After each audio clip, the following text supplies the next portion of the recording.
Booker. Thank you, Mr. Chairman. Mr. Patel, I want to start off where we left off last time.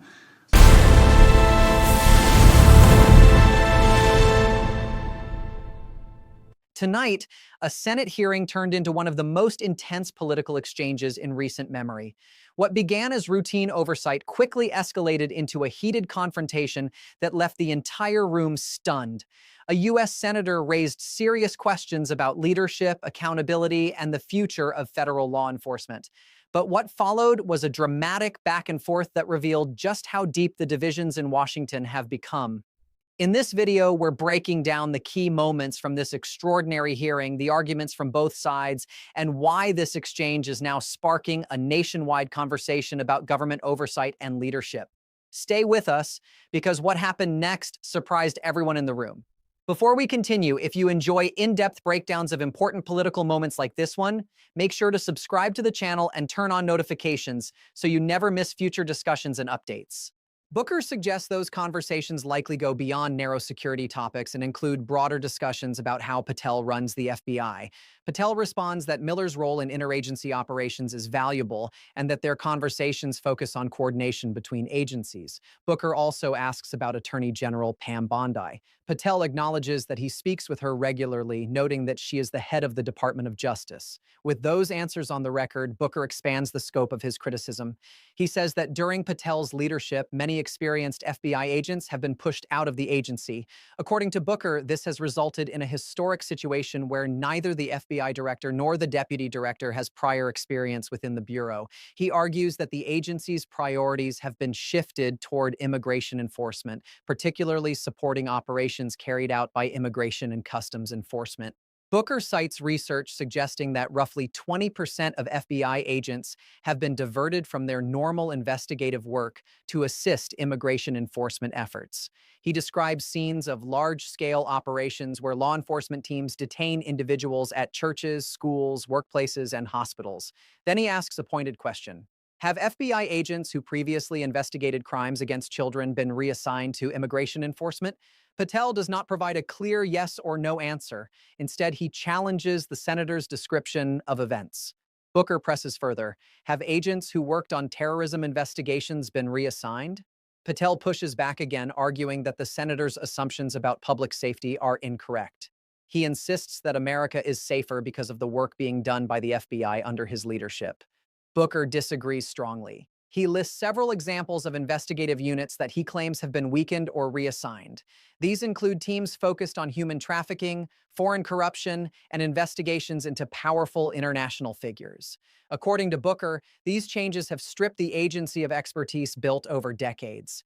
The senator accuses Patel of avoiding direct answers by repeatedly challenging the premises of questions rather than addressing them. As the exchange continues, Booker's tone becomes more emotional and forceful. He declares that Patel's leadership has made the country weaker and less safe. He warns that the United States could be more vulnerable to a major attack because experienced agents have been forced out. Booker describes what he sees as a systematic purge of career law enforcement professionals, many with decades of service. He also points to Patel's own admission during the hearing that it could take 14 years to fully replace the agents who have left the Bureau. Booker argues that replacing them will be difficult because hiring standards have been lowered in order to fill vacancies more quickly. He also accuses Patel of dismantling task forces dedicated to combating election interference, foreign influence, and public corruption. Booker then raises another issue, the handling of files connected to Jeffrey Epstein. He says Patel had previously promised to release those files, but has since withheld them. The room is quiet at first, but the tension is clear. Senator Booker begins by revisiting a previous conversation. He reminds Mr. Patel that during an earlier hearing, questions were raised about whether he had discussed plans with the White House to remove certain FBI officials before he was even confirmed for his position. Booker leans forward and asks plainly whether Patel had any conversations with the White House about removing personnel from the agency before he took office. Patel calmly replies that he did not have discussions about removing specific individuals.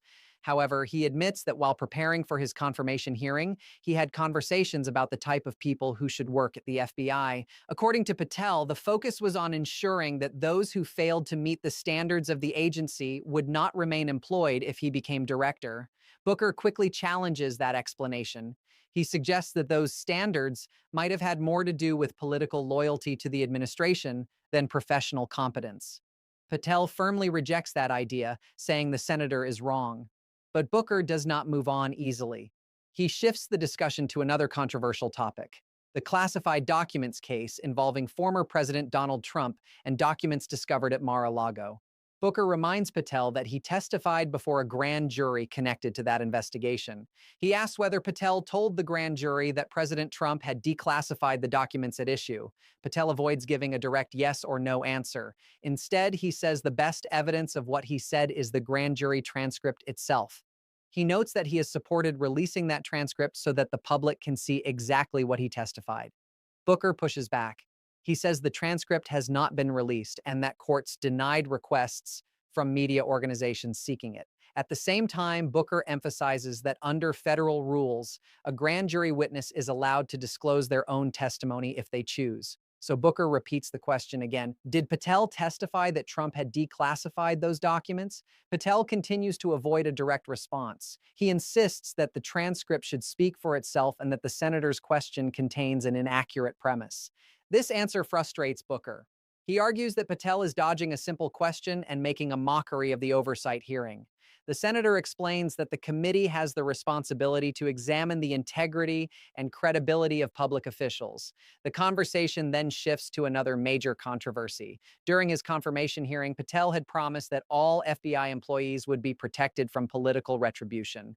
Booker reminds him of that promise. At that time, Patel also said he was not aware of any plans to punish agents involved in investigations related to Donald Trump. Booker now says he does not believe Patel was truthful. The senator points to a lawsuit filed by 3 FBI officials. According to the lawsuit, Patel carried out what they describe as a campaign of retaliation against employees who allegedly failed to demonstrate sufficient political loyalty. One of those officials is Brian Driscoll. Booker begins describing Driscoll's career. For more than 20 years, Driscoll served with distinction in the FBI. He worked as the special agent in charge of the Newark field office and received multiple honors, including the Medal of Valor and the Shield of Bravery. Despite that record, Patel terminated him in October of 2025. Booker explains that the termination letter cited Article 2 of the Constitution, but he points out that Article 2 grants executive authority to the president, not to the FBI director. So Booker asks Patel directly under what authority he fired Driscoll. Patel refuses to discuss the matter, saying the case is currently under litigation.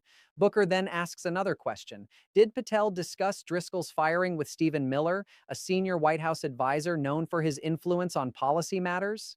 Patel says he does not recall having such discussions. Booker follows up by asking how often Patel speaks with Miller. Patel answers that they communicate frequently about Homeland Security task forces. The senator also criticizes Patel for making statements about an alleged assassination suspect that later proved inaccurate. According to Booker, these inconsistencies raise serious concerns about Patel's credibility and transparency. He quotes a former FBI official who described the situation as a generational destruction of the nation's premier law enforcement agency. Booker concludes his remarks by saying that in just 8 months, Patel has damaged the institutional integrity of the FBI. Despite his criticism, Booker praises the field agents who continue to do their jobs every day to protect the public. He says their dedication cannot be erased by poor leadership, but he believes the agency's capacity and reputation are being undermined. Booker ends by telling Patel that he does not think he is fit to lead the Bureau. Then he makes a bold prediction. He says Patel may not remain in his position for long because, in his view, political leaders who demand loyalty often discard their allies when they are no longer useful. Booker says this could be Patel's final oversight hearing. Even so, he ends with a surprising note. He says he will pray that Patel finds the strength to uphold his oath, defend the Constitution, and protect the country more effectively. The room is silent for a moment. Then Patel responds. He says the senator's remarks were filled with false information and that such attacks do nothing to unite the country. The tension escalates further as the two begin speaking over each other. Voices rise and the chairman of the committee intervenes to restore order. The chairman reminds everyone that when senators' time expires, witnesses will be given the opportunity to respond without interruption. After the room settles, Patel delivers a long defense of his leadership. He begins listing statistics that he believes demonstrate the FBI's success under his direction. According to Patel, the Bureau has arrested 23,000 violent felons in the current year alone, double the number from the previous year. He says agents have seized 6,000 weapons that could have been used in violent crimes. He also reports that investigators have arrested 1,500 individuals accused of crimes against children. In addition, he says 300 human traffickers have been placed behind bars. Patel highlights efforts to locate missing or endangered children, stating that agents have identified nearly 4,700 young victims. Turning to the fight against drug trafficking, Patel describes major seizures of dangerous substances. He says the FBI has confiscated 1,600 kilograms of fentanyl, a powerful drug responsible for thousands of overdose deaths. According to Patel, that amount of fentanyl could potentially endanger a third of the country's population. He also mentions the seizure of 88,000 kilograms of cocaine and hundreds of kilograms of methamphetamine. The earlier exchange between Booker and Patel becomes one of the defining moments of the hearing. It illustrates how strongly some leaders feel about the direction of the FBI. Booker's argument centers on institutional integrity. He fears that experienced investigators are being replaced and that important missions are being abandoned. In his view, this risks weakening the country's defenses against corruption, foreign interference, and organized crime. Patel's argument focuses on measurable results. He believes that arrest numbers, seized drugs, and disrupted criminal networks demonstrate that the Bureau is doing its job. These two perspectives represent different ways of evaluating success. For Booker, success is about preserving long-term expertise and independence. For Patel, success is about visible outcomes that directly affect public safety. As the hearing progresses, observers realize that both perspectives reflect broader debates happening across the country. People want effective law enforcement, but they also want transparency and fairness. They want agencies to be strong, but also accountable. Balancing these expectations is never simple. Patel acknowledges that leadership in such a visible role comes with intense scrutiny. Every decision will be analyzed, and every policy shift will face criticism from someone. He says that despite the controversies, the FBI's mission remains unchanged, protecting the American people and upholding the law. The Bureau's agents continue to investigate terrorism threats, cyber attacks, organized crime networks, and financial fraud. They work with local police departments, international partners, and intelligence agencies to track dangers before they escalate. Patel emphasizes that these operations require coordination and trust between many different institutions. According to him, that cooperation remains strong. Still, some senators remain skeptical. They question whether changes in leadership and staffing might disrupt that cooperation or undermine morale within the Bureau. Experienced agents often carry institutional knowledge that cannot easily be replaced. When such agents leave, rebuilding that knowledge can take years. Patel responds by saying the FBI is investing heavily in recruitment and training. New agents are being prepared to handle complex investigations, and the Bureau is expanding programs that develop specialized expertise. He acknowledges that training new personnel takes time, but he argues that the next generation of agents will continue the Bureau's legacy. Throughout the hearing, one theme keeps returning: the legacy of the FBI itself.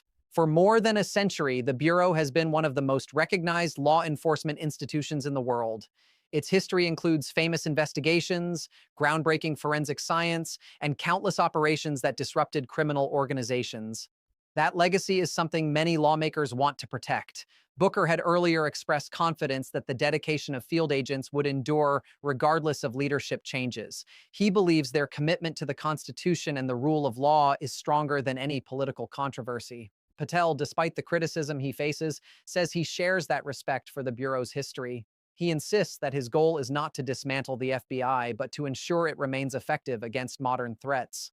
Supporters of his leadership say these adjustments are long overdue. They believe the FBI had become too focused on certain investigations while neglecting other threats that affect everyday Americans. In their view, Patel's emphasis on violent crime, drug trafficking, and border security reflects concerns shared by many communities. Critics, however, see something different. They worry that shifting resources away from areas like foreign influence operations or public corruption investigations could leave dangerous gaps. These kinds of investigations often require years of expertise and carefully built teams. Losing experienced personnel can disrupt cases that took decades to develop.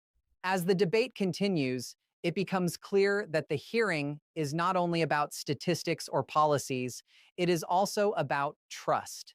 Members of Congress want to know whether the nation's top law enforcement agency is operating independently and fairly. They want reassurance that decisions are based on law and evidence rather than political pressure. Patel maintains that the FBI remains committed to its oath. He explains that agents across the country continue to work long hours, often in dangerous situations, to protect the public.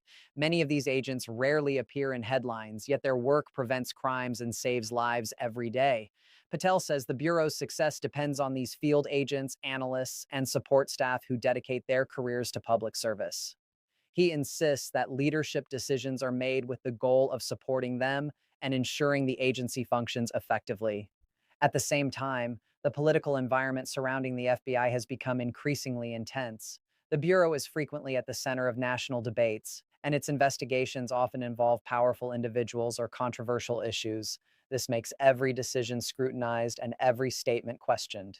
Inside the hearing room, senators from both sides of the political spectrum continue to prepare their questions. Some want to probe deeper into the accusations raised earlier. Others want to highlight the successes Patel has described.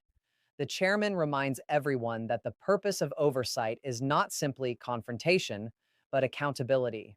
Congress must understand how federal agencies operate and ensure they are serving the public interest.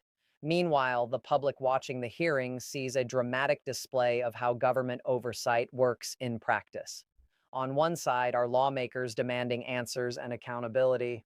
On the other is a senior official defending the actions of a powerful institution. Both claim to be acting in the interest of the country.